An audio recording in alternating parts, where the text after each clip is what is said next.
Ang nakaraan. Hindi inasahan ni Vanessa na humantong sa ganito ang lahat noong nakasama nito si Francis sa kanyang apartment at may nangyari nga sa kanilang dalawa. Kinabukasan ay hinatid nga ng dalaga itong si Francis sa kanyang sasakyan na nakaparada lamang sa may resto bar.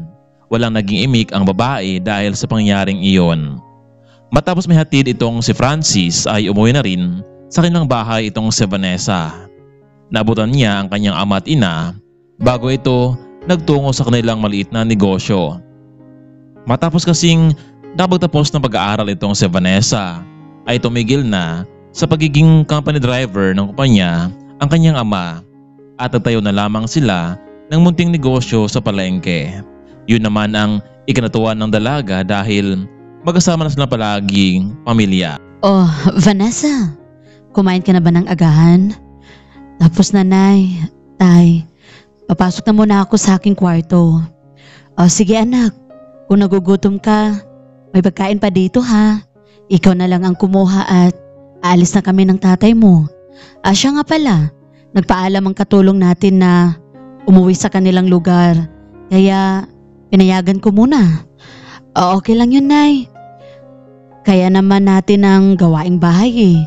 Hintayin ko na lang kayong makaalis para masarado ko na ang gate. Tuluyan nang umalis ang mga magulang ni Vanessa dahil hindi siya pumasok sa araw na iyon ay maghapon itong natulog sa kanyang kwarto. Pero biglang tumunog ang kanyang phone at si Landon pala ang tumawag. Hello? Sir Lyndon? Bakit po? Vanessa, bakit wala ka sa office mo ngayon? Pati si Francis wala rin. Saan ba kayo galing? At natuko gabi.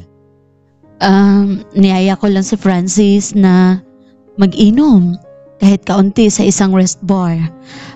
Pero mukhang naparami yata kami. Tapos, ano nangyari? Nasaan kayo ngayon? Sir, nakauwi na kami. Kailangan niyo pumunta dito ngayon sa office. May sabihin ako sa inyo. Nako sir, pwede bang bukas na lang kasi baka sa oras na to tulog pa si Francis dahil sa kalasingan. At talagang naglasing pa kayong dalawa? Kahit kayong dalawa lang, ha? Sir, wala naman pong masama doon. Isa siyang binata at dalaga naman ako. Sige na sir, pwede bang bukas mo na lang sabihin kapag nariyan na ako? Binabanan ni Vanessa ang tawag. Hindi naman napakali itong si Landon kung bakit silang dalawa lamang ang naginuman. Samantalang tumawag naman itong si Francis kay Vanessa. Ngunit hindi nito sinasagot ang kanyang mga tawag. Marahil nga ay nagtatampo ito o kaya naman ay nagalit ito dahil sa kanyang ginawa noon kagabi. Alam niyang mahal niya itong si Vanessa at kung magbunga man ang kanilang ginawa noon ay hindi naman siya mag-alanganin na panagutan niya ito. Pero kung ano man ang magiging desisyon ni Vanessa ay kaya niya itong igalang. Kinabukasan ay maagang nagbihis itong si Vanessa para pumasok sa office. Pagkarating sa loob ay agad siyang sinalubong ng kapwa-empleyado. Vanessa, bakit wala ka kahapon? Alam mo bang galit na galit sa'yo si Mr. Lyndon? Sabay pa kayo ni Francis na wala. Nako, maraming salamat talaga Margie pero wala naman akong iniwang trabaho dito eh. Lahat natapos ko rin noong nakaraang araw. Ewan ko. Basta baka ipatawag kayo ni Francis isa-isa sa kanyang office. O siya, pupunta na ako sa pwesto ko baka magkita pa tayo nung sekretary ni Mr. Lyndon at ma-report pa tayo. Ilang minuto lamang ang nakalipas ay pinatawag na nga ni Landon itong si Vanessa. Hello po, Sir Lyndon. Bakit po? Vanessa, tama bang nabaltaan ko na nakipag-inuman ka talaga kay Francis? Sa sarili mo pang pamamahay? Pero sir, wala naman pong masama sa ginagawa namin nag-uusap lang naman kaming dalawa. At talaga bang nag-usap lang kayo? Hindi mo ba naisip na hindi magandang tingnan na may lalaki sa apartment na babae at nag-inuman silang dalawa? Ha? Sir, with all your respect, wala na po kayong karapatan kung ano man ang ginagawa namin dahil labas na po ito sa trabaho niyo. Kami nga hindi kami nangangialam sa inyong dalawa ni Nicole Smith na magkasintahan na pala kayo. Hindi man lang alam namin ni Francis. Gusto ko ring makausap itong si Francis. Hindi ko gustong maulit pa itong mangyari ha. Liwanag ba? Sir, kung may ginagawa man kami ni Francis, wala ka na doon. Ang mas mabuti mong gawin ngayon, pagtuunan mong pansin yung girlfriend mo. At talaga bang mahal ka niya o baka naman pera lang ang habol niya sa'yo? Sige na Vanessa, lumabas ka na. Pakitawag na lang itong si Francis. Gusto ko siyang makausap. Wala siya, sir. Marahil hindi siya pumasok ngayon. Ano? Hindi na naman pumasok ngayon? Hindi pwede to. Huwag niyang ipamukha sa akin na kilala ko siya dahil ako ang amo niya at ako ang boss niya at pwede ko siyang tanggalin dito. Hindi makapaniwala itong si Vanessa kung bakit hindi pumasok at nagparamdam itong si Francis. Kaya naman siya naman tumawag ngayon para kausapin ang lalaki subalit nabigo siya. Ano kaya ang nangyari kay Francis? Bakit hindi siya pumasok sa trabaho at hindi rin nagparamdam kay Vanessa? Habang nasa office itong si Lendon, hindi ito mapakali, lalo na noong sinabi ni Vanessa na wala siyang pakialam sa kanya. Babe, ayos ka lang dyan. Ano bang iniisip mo? Sabihin mo nga sa akin, baka makatulong ako sa'yo. Wala to Nicole. Naisip ko lang kung isang lugar tayo pwedeng magpakasal. Talaga babe? Magpapakasal na tayo?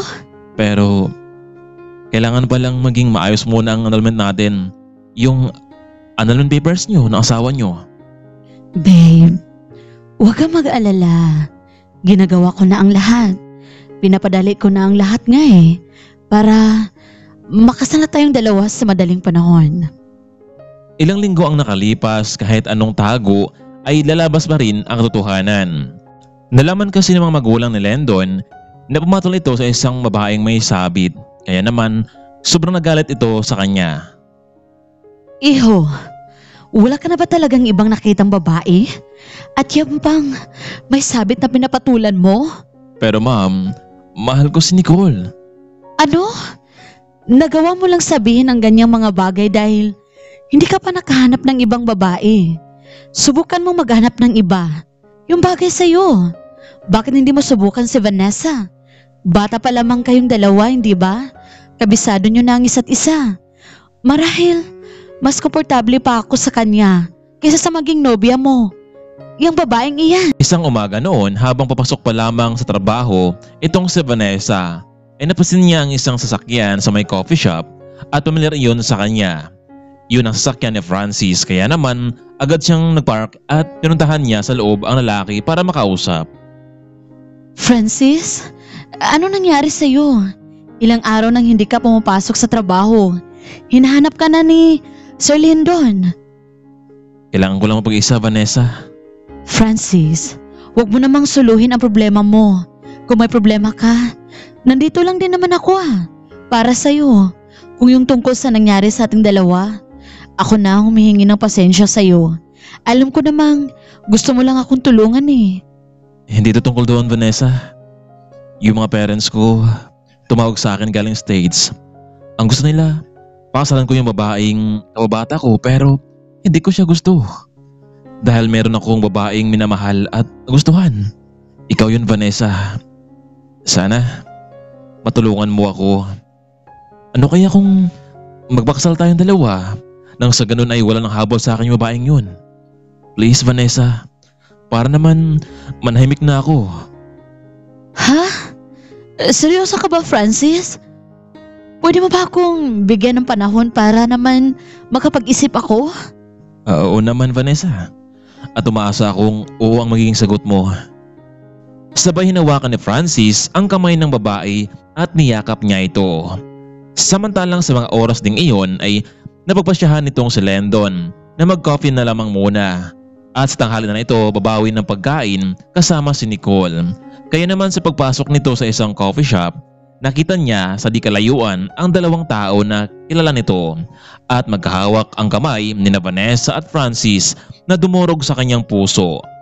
Gusto niyang sumigaw Gusto niyang tanungin ang dalawa kung bakit naghawak sila ng kamay. Ano kaya ang gagawin ni Lendon matapos niyang makita na may relasyon pala ang kanyang dalawang empleyado?